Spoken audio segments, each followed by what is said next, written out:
The RX 570 debuted in April of 2017, and it was roughly 180 USD.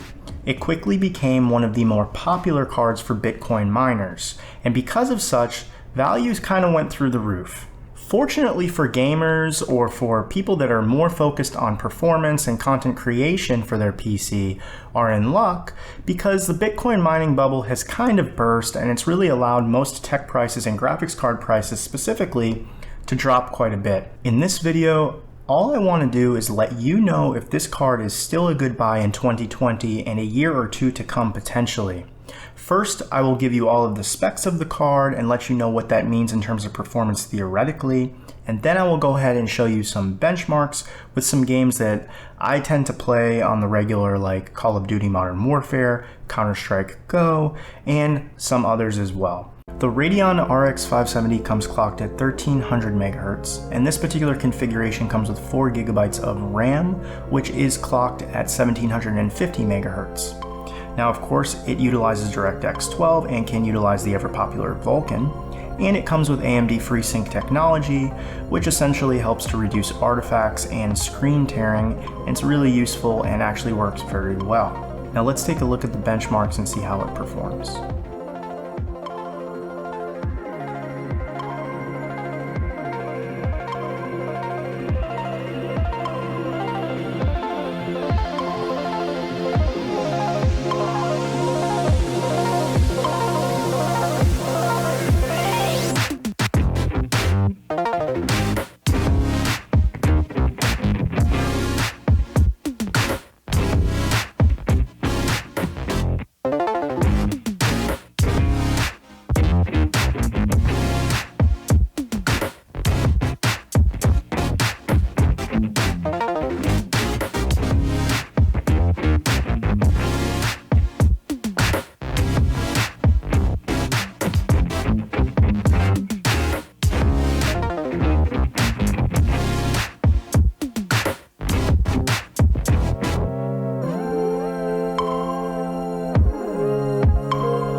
Okay guys, so just to recap, we use the Power Color Red Dragon RX 570 with 4 GB of VRAM.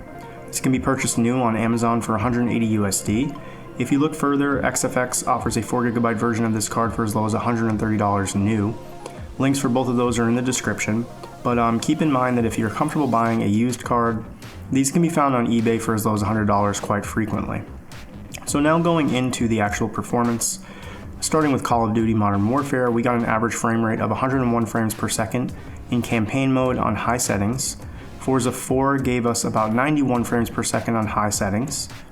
CSGO on high settings gave us an average of 145 frames per second. And then Metro Exodus on high settings was by far the most demanding and definitely put this card through its paces.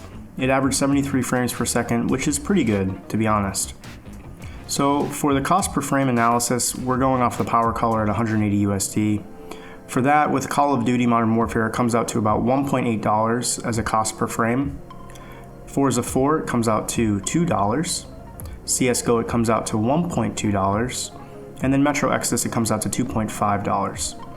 Lastly, I'd like to mention some caveats, one of which for Call of Duty, I would have liked to play it on Warzone and benchmark that. However, for consistency, I decided to go with campaign mode. That being said, I do play this game in Warzone quite often with no issues, so you should be good to go with that. For Metro Exodus, kind of similar, I would have liked to test this game in the open world. I think that would have given a better representation of how demanding it actually is, but with that being said, I don't think that you would experience anything more than maybe 8 to 10% as a drop in frame rate, so it would certainly still be very much playable. So that's that for the performance aspect. There you have it, guys. I would definitely still recommend the RX 570 as a great budget-oriented graphics card, and definitely a great card for someone that's just getting into PC gaming and they want great value to performance ratio. This card's still going to perform really well in 2020 for 1080p gaming, and it might still perform well in the next year or two to come. Thanks a lot for watching. Don't forget to like, don't forget to subscribe, and please leave a comment below. See you next time.